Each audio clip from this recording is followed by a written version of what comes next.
আসসালামু আলাইকুম।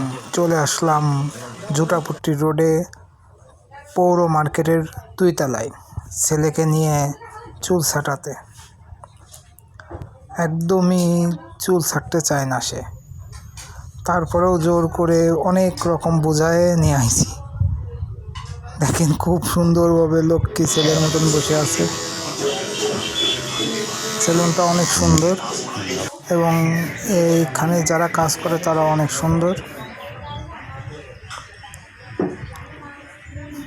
খুব অনীহা, তারপরেও চুল কাটতে হচ্ছে।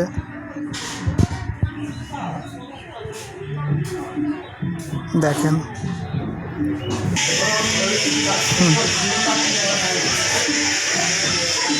হাসি হাসি মুখ ছেলে আমার। এই যে ফাইনাল লুকে চলে আসলাম। এটা হলো ফাইনাল লুক। সবাই ভালো থাকবেন। আল্লাহ হাফেজ।